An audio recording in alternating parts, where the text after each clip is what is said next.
Well, families in West Michigan will have the chance to take part in an important and timely conversation. Yeah, the Safe Encounters Community Summit is happening on Saturday afternoon in Grand Rapids, offering practical guidance on how youth and adults can safely navigate interactions like traffic stops, door knocks, and even police visits to a station. Joining us this morning, Dr. Alyssa Carter, the organizer of the summit. Dr. Carter, we appreciate your time. For those of us who are just getting up to speed on this event, tell us all about it. Why did you want to have this here in our community? Well, first of all, I'm the president of the Business and Professional Women's Club here in Grand Rapids, and we're partnering with the NAACP to bring Safe Encounters to our community. It's a free event, and we're inviting all of the community to come out to this event. It's going to take place at 1530 Madison, Southeast Grand Rapids, and during this event, we will start with a training. We're partnering also with the City of Grand Rapids. They're going to bring in officers that are going to do real live active training, simulations on traffic stops, what you should do if they're ever pulled over, if the police pull up while they're walking, what to do if you're stopped by the police while walking. One really important thing that I would like to get out is don't run, right? And also, what should you do if the police knock at your door? What do you do if a person happens to end up at the police station? What should they expect and what should they do? Immediately following this panel discussion, this training will have a panel discussion. The panel discussion will include attorneys like Stephen R. Drew, which is one of the best attorneys in the state of Michigan, attorney Tracy Brain. She is assistant dean at Western Michigan University. Dr. Nikki Smith is a criminal justice professor at CC, along with Corey Drake, who is a probation officer with the county. So they're going to do a panel discussion. Very cool. And when you're getting all these people in the same room together, what do you hope to accomplish for folks that are coming to this event to make sure that they kind of know what's going on? What are you hoping to accomplish, and what do you hope that those people that come take away from this?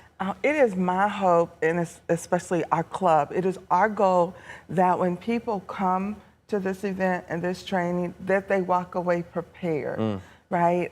Someone said, do you want them to be more confident? I would love people to be more confident, but I'm not sure that we can gain confidence in these scenarios, but I'd like people to be prepared. So if they encounter, law enforcement, that they are prepared for that encounter and that they leave that encounter safe, right? Feeling safe, less fearful, and don't panic, right? But know what to expect and what to do.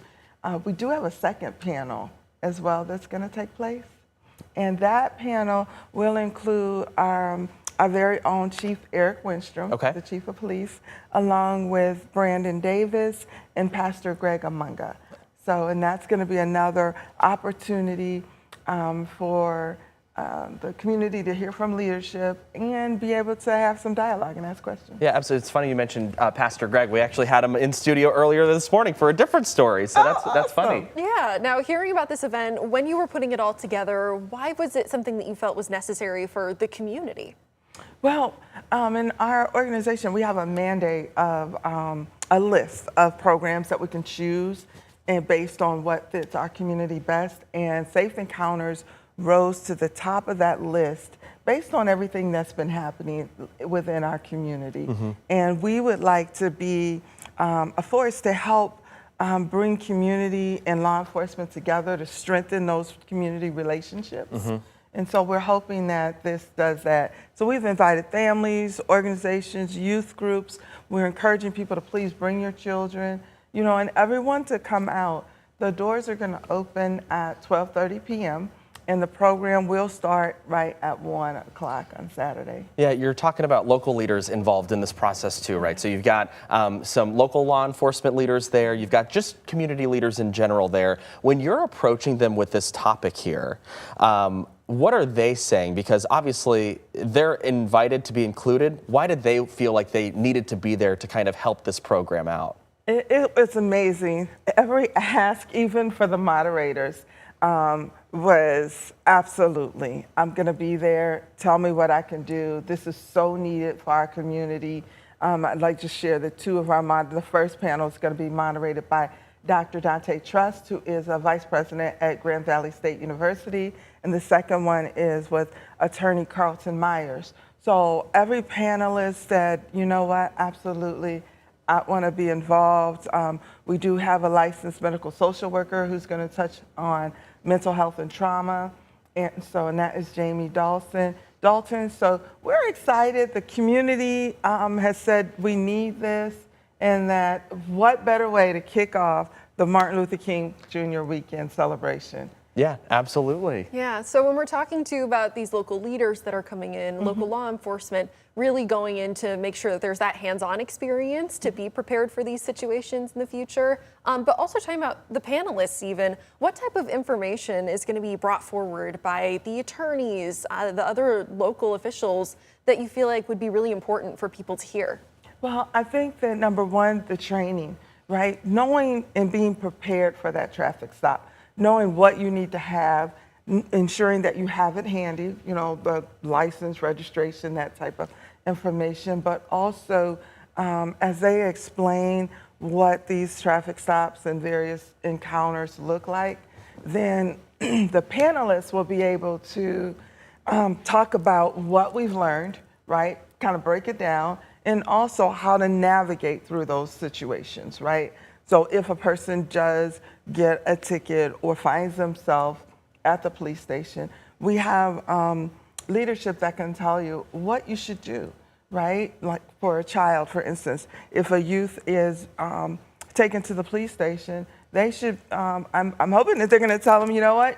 The first thing you do is ask for a parent. Yeah. Right? Just ask for your parents, don't talk, wait till an adult gets there. And then if the parent or an adult finds themselves, they need legal counsel, if that situation requires that they know, they learn how to request that information. I think what's really interesting about this event is, you know, I'm thinking about all of the kids that grew up not hearing those lessons of what to do in these scenarios. This really is kind of providing that gap of that information that, you know, some may not know about in these situations. Absolutely. I think about growing up, you know, when I learned how to drive, my dad sat me down and had that conversation. Yeah. If you ever get pulled over by the police, put your hands at 10 and 2. Don't move until they tell you what it is that they want or why they're pulling you over, right? And I don't think people have those conversations anymore. You know, I can remember driver's training, and I even felt like they did more with us in driver's training in the past than they did with my kids. So I think this is going to hopefully encourage families to start having those conversations again. And one goal that we have is that when people leave this event, that they go home and talk about it. Yeah, absolutely. What else do we need to know about this event if we're headed out on Saturday? What should we know? Give us kind of like the rundown, who, what, when, where, and why, if people are just tuning in and they want to go. All right, so again, the event's gonna take place on this Saturday at 1530 Madison, Southeast Grand Rapids, which is known as the Transformational Center. That is a home of the NAACP. So we're gonna be there. The doors will open at 12:30 p.m. There'll be some small plate hors d'oeuvres for folks when they come in. Well, see, there's a little bit of an enticement there to get you in the door. We love a little snack. Yes, so we're gonna kick it off right at 1 p.m. with the greetings, the training, and then the panels will start right after the first panel. We will have a short discussion on mental health and trauma. I don't think you can have this discussion without including the importance of that. Absolutely. We will have resource tables there, so there's going to be various nonprofits as well as social workers and therapists there, so that community will be able to talk to them during the breaks, before and after the event. And I gotta give a shout out to a number of folks who've made this event possible. Absolutely. Besides the Grand Rapids Business and Professional Women's Club and NAACP, we also received support from Brown's Funeral Home, Beta Omicron Boulay, Myers Solutions. I should have brought my list. Yeah, that's okay. And oh goodness, Love and Legacy, Sisters in Development, and I feel the Urban League have all stepped up to support us in providing this. They've seen the vision and understand the importance of bringing this to our community. So we thank them. Well, Dr. Carter, we appreciate your effort to bring this important discussion to our community. And we thank you so much for being here this morning. Again, that's going to be on Saturday, starting at 1 o'clock there. We have the information on 13onyourside.com. Just now, 8:52, we are going to take a quick break. We'll be back here in just a few minutes.